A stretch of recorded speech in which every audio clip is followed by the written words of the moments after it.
आज के कोचिंग संस्थानों ने गुणवत्तापूर्ण शिक्षा को हर नागरिक के मौलिक अधिकार से एक विशेष अधिकार बना दिया है।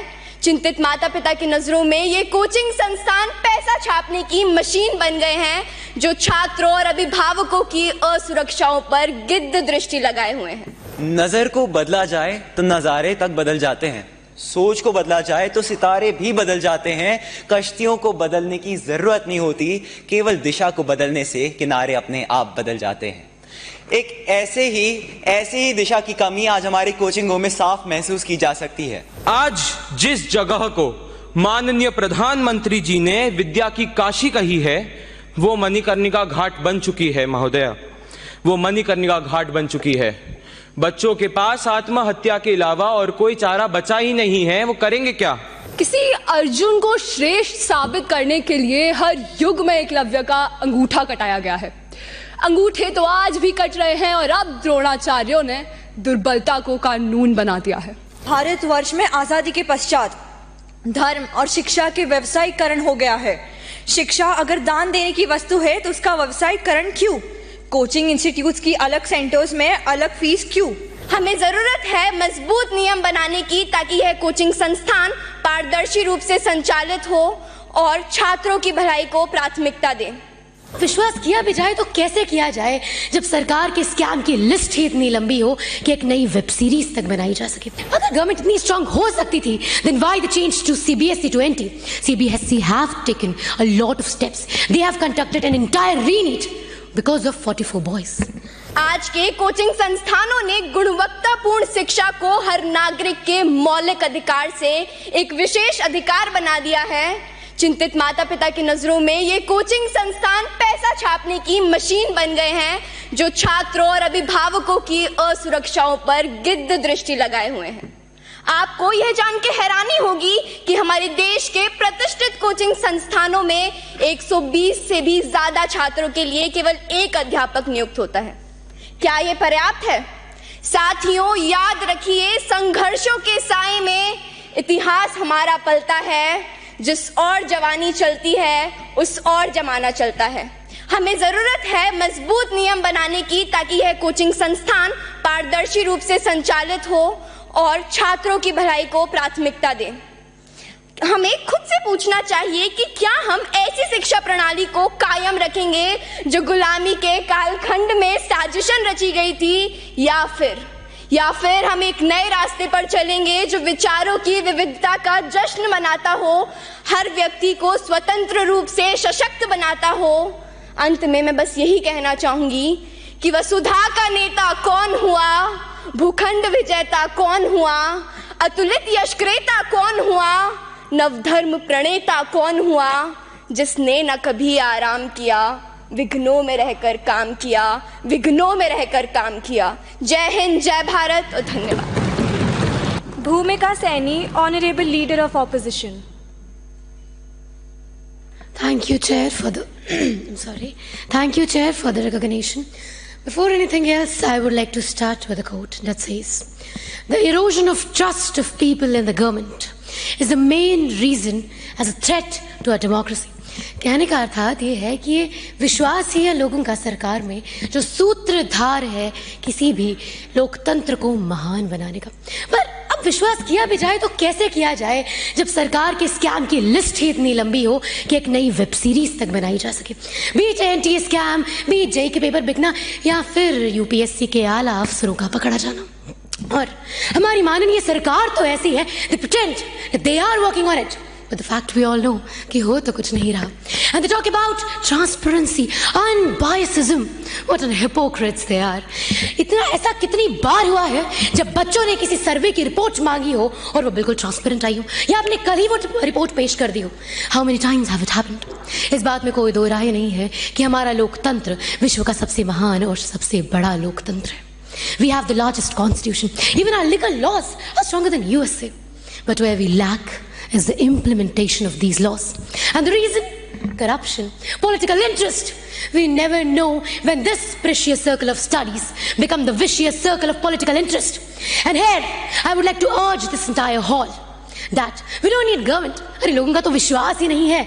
जहाँ विश्वास ना हो वहाँ कोई रेगुलेटरी फ्रेमवर्क कैसे चल सकता है? When people are dying, when the kids are dying, how can you say कि आप कोई regulatory framework देंगे और लोग उसको अंधाधुन विश्वास करेंगे? Never. We need an independent body. It's an era of specialization. People study child psychology, criminology. For that matter, we can have two lawyers who have studied the educational laws very well. And we can have the people like Divyakirti sir, Alak Pandey sir, who can provide us the regulatory framework, and we can debate that in this parliament. सरकार भी आ गई, लोग भी आ गए, because masses का विश्वास सरकार के साथ तो नहीं है. They trust these people, and we want the trust. We need this independent body. By the way, अगर government इतनी strong हो सकती थी, then why the change to CBSE to NT? CBSE have taken a lot of steps. They have conducted an entire re-NEET because of 44 boys. Now that's what a government should say. And that's what a government should do. ना कि केवल झूठे वादे करना, क्योंकि ये तो सदियों से होते आ ही रहे. आपका अनबायसिज्म हम जानते हैं, आपका अनबायसिज्म हम पहचानते हैं. At the end, I would like to urge to the government that please, once again, please appropriately mention child health in your guidelines and focus on the child welfare, quality education over money and your political interest, just enrollment and literacy. This is all we need. And as an opposition leader, देखिए मैं भी आप पे विश्वास नहीं करती, तो लोग तो क्या ही करेंगे. लोगों का विश्वास पाने के लिए चीज़ों को सही करना पड़ता है. बातें और वादे नहीं किए जाते, उन वादों को पूरा भी करना पड़ता है. ये बच्चों की जिंदगी है, कोई मजाक नहीं जिनके साथ हम खेलें. और आपके रेगुलेटरी फ्रेमवर्क्स के लिए we are very sorry. Please work on them and have an independent body which people trust, not your vicious cycle of money sir. Thank you. एक और स्टूडेंट ने की आत्महत्या. A 16-year-old JEE student attempted suicide in Kota. हम सब सोचते होंगे इसने सुसाइड अपनी स्टडी प्रेशर्स के लिए की होगी, लेकिन इसके पीछे जिसका हाथ है उन्हें हम कुछ नहीं बोलते. Coaching centres. जी हाँ, coaching centres. In spite of knowing the error in the functionality of these coaching centers, we do not say against anything. महोदया, भारतवर्ष में आजादी के पश्चात धर्म और शिक्षा के व्यवसायीकरण हो गया है. शिक्षा अगर दान देने की वस्तु है तो उसका व्यवसायीकरण क्यों? कोचिंग इंस्टीट्यूट्स की अलग सेंटर्स में अलग फीस क्यों? The classes in these coaching centers have been divided on the basis of the students' intelligence level. Brilliant students have been taught by excellent faculties and receive concession in their fees, whereas the average students are taught by average faculties and have to pay higher fees. ऐसा भेदभाव क्यों? जब सब students का एक ही लक्ष्य है तो उनमें भेदभाव क्यों करते हैं? Malpractices have occurred. IIT Kanpur में मीटिंग 7 बजे से लेकर 7:30 बजे तक चली और उसके पश्चात ही ये घोषित किया कि IIT का पेपर कैंसिल है. मीटिंग पेपर लीक की वजह से हुई थी. पेपर लीक एक कोचिंग इंस्टीट्यूट के एक्स्ट्रा क्लास में लीक की गई थी. ऐसे कोचिंग इंस्टीट्यूट्स के वजह से हमारे दूसरे बच्चों का रैंक एंड स्कोर्स अफेक्ट होता है. Yet we don't speak against them. The coaching centres should be monitored by the government officials. The coaching centers teach only core subjects to them, whereas the students have to appear for other languages as well. Coachings को ये लगता है कि वो उन्हें entrance test के लिए तैयार कर रहे हैं, लेकिन उनकी 12th का क्या? उन्हें अपनी सिलेबस में रीजनल लैंग्वेजेस भी ऐड करना चाहिए. The coaching centers have unplanned schedules with the students studying for 18 hours a day, 7 days a week with no time for leisure. Psychology के हिसाब से a student cannot study for 18 hours a day without going into depression, which can eventually lead him to suicide and feel lonely. Government को coaching centers के लिए एक timetable schedule करना चाहिए. In January this year, the Union Ministry of Education issued strict guidelines that institutions cannot issue misleading governments advertisements about guaranteeing ranks and good marks. फिर भी भारत के हर एक गली में आपको एक ना एक कोचिंग के होर्डिंग जरूर दिखेंगे. इनमें कितनी सच्चाई है हमें क्या पता. हम तो वैसे भी अंधे की लाठी नहीं, अंधे खुद बन चुके हैं. जय Hind. Thank you. Honourable member diva Sharma. Start now. किसी अर्जुन को श्रेष्ठ साबित करने के लिए हर युग में एकलव्य का अंगूठा कटाया गया है. अंगूठे तो आज भी कट रहे हैं और अब द्रोणाचार्यों ने दुर्बलता को कानून बना दिया है. Greetings to the members of the House. Even today we witness instances where individuals have to give up their potential akin to Eklavya's sacrifice. But this time it's due to organizational corruption, biased schemes, paper leaks and the mishandling of laws by modern day Dronacharyas. Between 2019 and 2021, more than 36,000 students have died by committing suicide, and that is not a small number.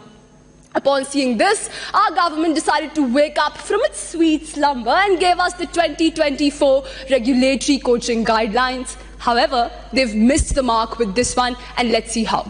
Firstly, the guidelines state at multiple places that there is undue stress or academic pressure on coaching-going students. Let's look at some numbers, shall we? For an exam like NEET, there are 25 lakh students competing for just 50,000 seats. For an exam like JEE, there are 14 lakh aspirants vying for 14,000. So no, I disagree with the government on this premise that even though coachings may create pressure on students, one of the major reasons for stress in their life is the limited number of government college seats. A simple solution involves increasing the number of seats available, but our government has not paid heed to that either. A new regulation in the guidelines state that no student below the age of 16 can enroll in private centers. However, what we are forgetting, ladies and gentlemen, is that preparation for higher competitive exams like UPSC, JEE or NEET isn't done overnight. It takes time and efforts of early foundational courses, but with such provisions, we're robbing the younger generation of beautiful opportunities. Honorable member, kindly conclude your speech. India's education system is severely underfunded, with most states just allotting 2.5 to 3.2% of their GDP to education, which is far below the Kothari Commission's recommended 6%. So I urge the government to finally start investing more in building better infrastructure and teacher skills. Honorable member Tejaswa Vashisht. Thank you, Speaker Madam.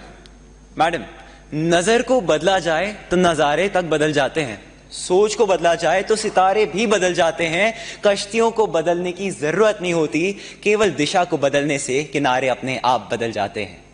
एक ऐसे ही दिशा की कमी आज हमारी कोचिंगों में साफ महसूस की जा सकती है। ऑनरेबल चेयर, एस्टीम्ड मेंबर्स, ना चोर हार्यम ना च राज्य कार्यम ना भ्रात भाज्यम न च भारकारी व्यय कृते वर्धते एवं नित्यम विद्याधनम सर्वदम प्रधानम. Education is something that cannot be stolen, cannot be taxed. The more you spend, the more it becomes, the more you share, the more it expands. इतनी बड़े इन्वेस्टमेंट होने के बाद भी अगर हमारे बजट का केवल 10% इसकी ओर खर्च करा जाता है तो जनाब ये सोचने वाली बात है।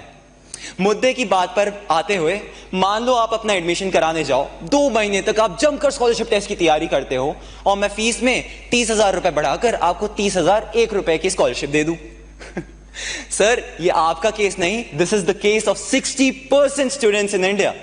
We need upfront fee disclosures. We need clear refund policies and regular audits. बात करते हैं अलार्मिंग मेंटल हेल्थ इश्यूज की। एक जमाना था, श्रीमान टीकाराम जूली साहब ने भी यही कहा कि हम उम्मीद करते हैं कि वापस से युवावस्था में आते। लोग कहते हैं अगर हम भी अगर बच्चे होते तो आराम से खेल कूद तो पा रहे होते। पर सर, आज वही 56% बच्चे डिप्रेशन का शिकार हो चुके हैं। 60% बच्चों के पास मेंटल हेल्थ सपोर्ट नाम की चीज नहीं है। ये कंसर्निंग नहीं है। चलो इक्विटेबल एक्सेस की बात करते हैं। मान लो आपकी तबीयत भगवान ना करे बट खराब हो जाए, आप फल लेने जाओ, सेम दाम में आपको मिलते हैं दवाई वाले सड़े हुए फल, वहीं दूसरे स्वस्थ इंसान को मिलते हैं सबसे बेस्ट क्वालिटी के ऑर्गेनिक फल। सुनकर अजीब लगा, पर ये सवाल हम तब क्यों नहीं पूछते हैं जब सेम कोचिंग में 2 बच्चे सेम फीस भरते हैं, एक को टॉप बैच एक को लोअर बैच में डिवाइड कर दिया जाता है। Why is it that when we talk about equitable access to quality coaching, we only talk about fees and scholarships? Isn't this a violation too? Conclude. Speaker madam ने conclude करने कह दिया है, तो अंत में केवल यही कहना चाहूंगा, कागजी काम काफी नहीं, जमीनी हकीकत पर भी ध्यान दें, विद्यार्थी के विकास और न्याय संघ कोचिंग का अभियान दें और ऐसे 2 बोर्ड कोचिंग सेंटर्स को भी दान दें। धन्यवाद। Honorable Member Vihan Bajaj.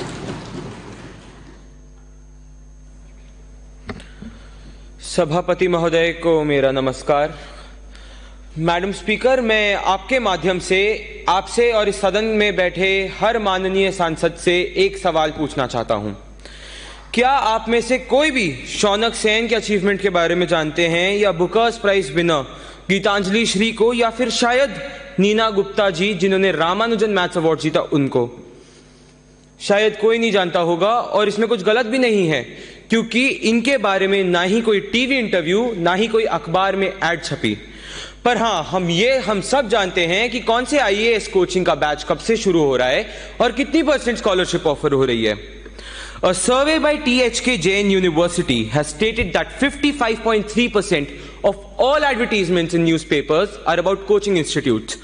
And these advertisements, Madam Speaker, are what poach the Dalits, the EWS, the weaker sections of the society, the lower middle class and the upper middle class into joining these institutes and losing their children.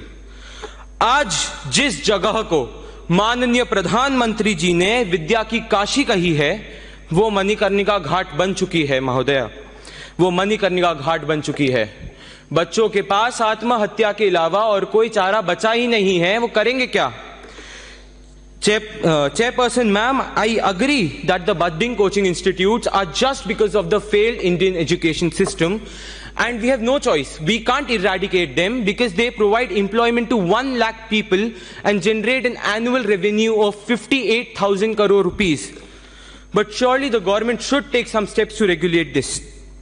I appreciate the government's efforts on the coaching institute policy which they produced, but are they enough? And the answer is absolutely not. And this is not just by me, by the Delhi High Court Justice D. Murugan son. He said that, and I quote, ma'am, I quote, "This is for immediate attention for the government to act on by creating a regulatory body with appropriate powers to regulate such coaching institutes, as the current policies are completely insufficient." Moreover, ma'am, the new coaching policy has no mention to ensure transparency. I request the government to add this point to their policy also. The child to psychologist ratio currently in Indian coaching institutes are either 100:1 or maybe 150:0 at some places. सभापति महोदया, मैं कोई बड़ा परम ज्ञानी तो नहीं, पर हाँ, मेरे तजुर्बे से मुझे 2-4 सुझाव जरूर देने हैं माननीय मुख्यमंत्री और उनकी कैबिनेट को।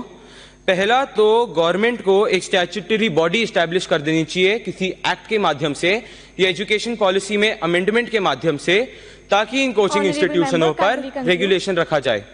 इसके साथ ही मैं उनसे अनुरोध करूंगा कि एक चाइल्ड हेल्पलाइन नंबर और एक एक्स्ट्रा लैंग्वेज लर्निंग पॉलिसी भी इंट्रोड्यूस करवाई जाए कोचिंग इंस्टीट्यूटों में। चेयरपर्सन मैम, आज बात विपक्ष या पक्ष की नहीं, देश के हित, युवा अभिमान और सम्मान की है। मैं उचित मंत्रालय और सरकार से अनुरोध करूंगा कि मेरी बातों पर विचार विमर्श करे और देश के लिए उचित निर्णय ले। धन्यवाद।